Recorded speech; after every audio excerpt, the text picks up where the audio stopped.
by doing something stupid like that and inciting, a conflict. It just doesn't make any sense. So I agree. I don't see. I agree. This is Lusitania 2.0. Great points. Thank you for calling in, Brendan. Let's talk to Tom in Baltimore, then Ron, John, and others. Go ahead, Tom. Good afternoon, Mr. Jones. I just wanted to elaborate a little bit on what one of your previous callers had stated about the jets possibly shuttling that craft over a bit. I had thought that since day one that might be a possibility.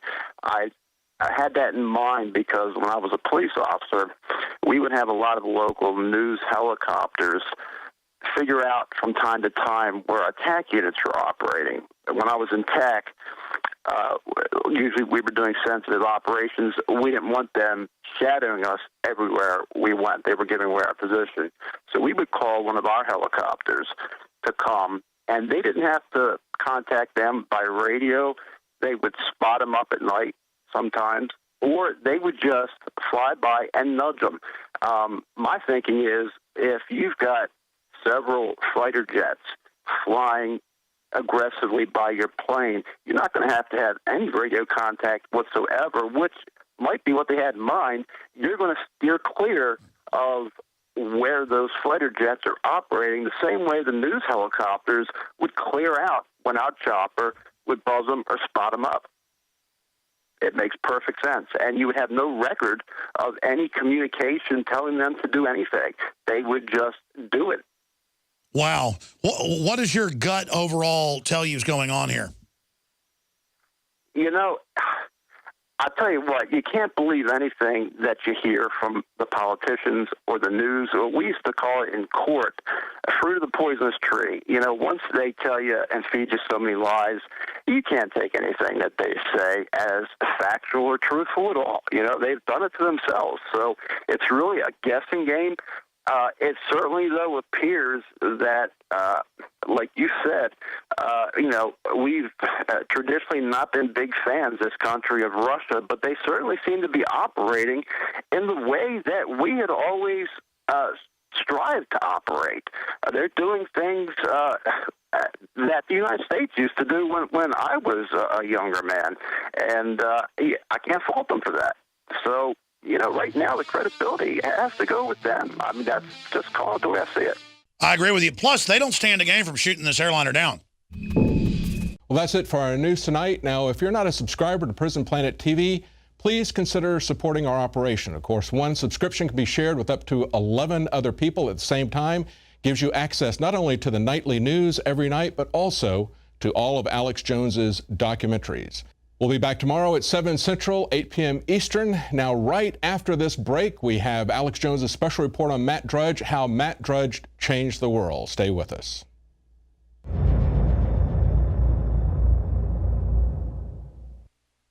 You've experienced and heard about the benefits of super male vitality.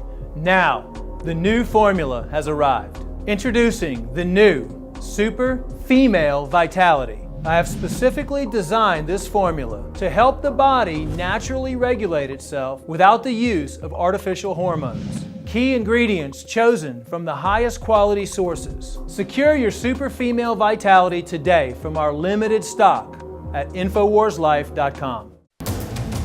You are watching the InfoWars Nightly News, which airs 7 p.m. Central at InfoWarsNews.com. Members can share their passcodes with up to 11 other people, and your support is helping us defend liberty worldwide.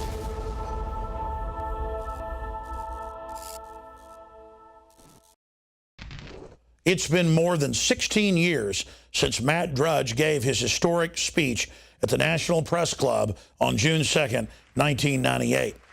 At that time, he said that the mainstream media would go bankrupt, that individual bloggers and researchers on the internet were just as important as the New York Times.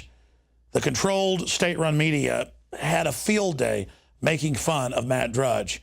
But today, their hubris has drained away, and they're no longer as arrogant as they once were. Now we see calls for the FCC to regulate print news and online news. and we see establishment publications like Time Magazine, Newsweek, and the New York Times battling to keep from going completely bankrupt and imploding. It turns out pretty much everything that Matt Drudge said in that 40-minute speech has now come true. Well, Matt Drudge is saying a lot of things today that the mainstream media is still laughing at. Why do they laugh at people that have been proven right over and over again? Here are some of the most important moments, in my view, from Drudge's speech. And we're also adding headlines from over the years to show just how much of what he had to say came true. This is something new. This marks the first time that an individual has access to the news wires outside of a newsroom. You get to read all the news from the Associated Press, UPI, Reuters, to the Marocain Agency French Press and the Chinois. I'm a personal fan of the Chinois press. And time was, only newsrooms had access to the full pictures of the day's events. But now any citizen does. We get to see the kinds of cuts that are made for all kinds of reasons. Endless layers of editors with endless agendas changing bits and pieces, so by the time the newspaper hits your welcome mat, it had no meaning. Now with a modem, anyone can follow the world and report on the world. No middleman, no big brother. And I guess this changes everything. More than 10 years after breaking the Clinton Lewinsky story, Matt Drudge remains more powerful than ever with his website, thedrudgereport.com. Matt Drudge is a legend on the internet. Every journalist and politician in America reads his website on a daily basis. When radio lost out to television, there was anxiety. The people in the radio business were absolutely anxious and demanded government stop the upcoming television wave. Television was very nervous about other mediums coming forward, cable. The movies didn't want sitcoms to be taped at movie studios for fear it would take away from the movies. No, television saved the movies. The internet is going to save the news business. I envision a future where there'll be 300 million reporters, where anyone from anywhere can report for any reason. It's freedom of participation absolutely realized. First of all, you disrespected me, this badge, and my department. You understand me? When I'm talking to you, you shut your mouth and you listen. Did I not give you a warning? You gave me a warning. Okay. I have a right in the United States. I know my rights. I don't give it. Give it. Care. Give me the board. Obviously, your parents don't put a foot in your butt quite enough, because you don't understand the meaning of respect. You see this?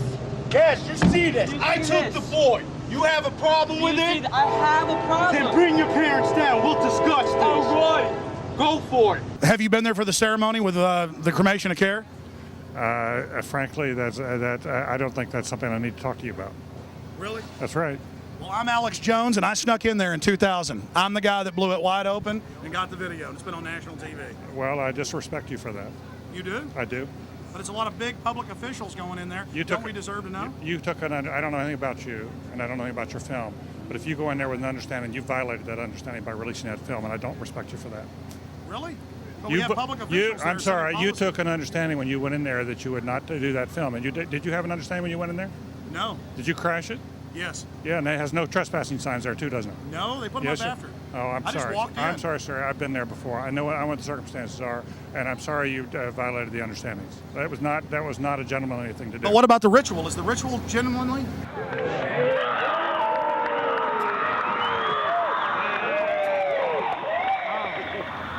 Sir, everything. I don't owe you this comment. I know. I appreciate it. This is what's called ambush journalism, and I disrespect you for that as well. So thank you ever and goodbye. Been in the ritual? It's none of your damn business. Oh. That's right. Listen. You go around and make understandings with people and violate them. You ambush people on the streets, and that's an inappropriate form of journalism. If you wish to practice that, that's fine, but don't ask others to respect you for it.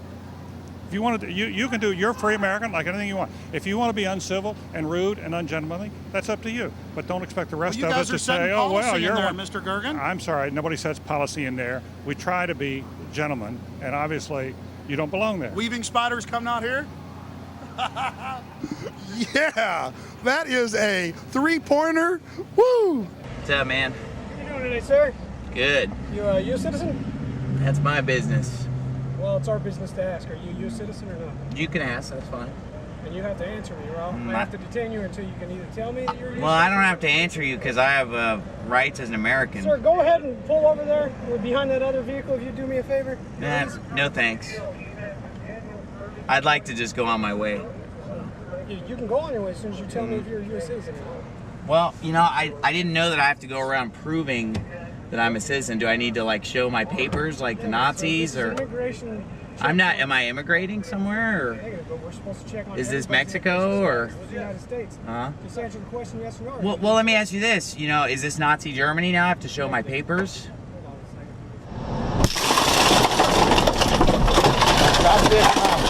Get out of the vehicle.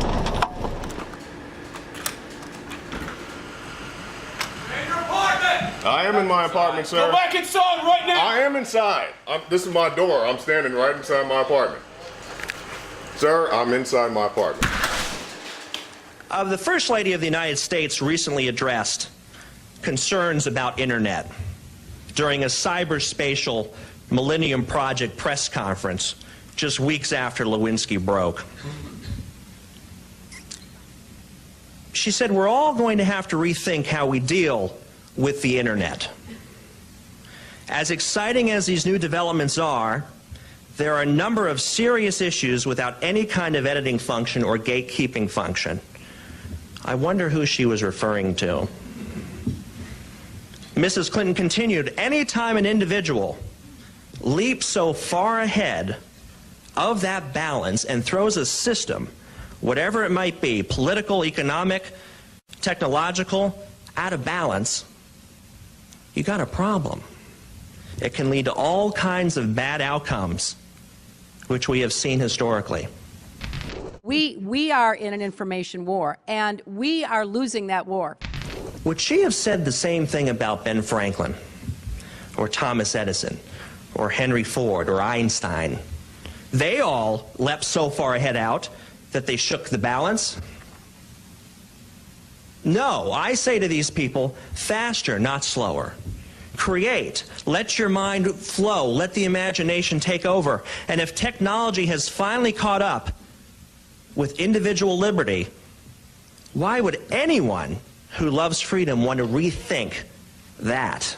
If you're an undersecretary at the Energy Department and you're doing an interview and you say one thing, you know, you could end up being on the front page of Drudge. Anyone saying anything can get caught up in the spin cycle in a way that is very damaging. You know, it hurts what we're trying to do on a daily basis, but also is very damaging to that individual person. And we cannot hide our bad news stories. Bad news gets out one way or the other, and we must come to terms with telling the bad stories as well as the good. When bad things happen, the American people should hear it from us, not as a scoop on the Drudge Report. The editor of Civilization magazine, Adam Goodhart, wrote a great op-ed in the New York Times talking about, is this really something new? This type of fast reporting, this competitive. I'm very competitive. I'm part of the headline generation. He maintains it was a going back to our foundations when the press was found in quite a different atmosphere, when the press would report that the president's mother was a common prostitute brought over by the British Army. Imagine if someone did that now. We have a great tradition of freedom of the press in this country, unpopular press. If the First Lady is concerned about this internet cycle, what would she have done during the heyday when there was 12, 13 editions of a paper in one day? What would she have done with that news cycle? That's the foundation. That's what makes this club great, is the tradition. And I think we have a tradition of provocative press. And that I maintain that I'm the new face on that. I'll take that for a season. But a lot of the stuff I do is serious stuff. I was first to report that the encryption was missing from a Loral satellite, for example.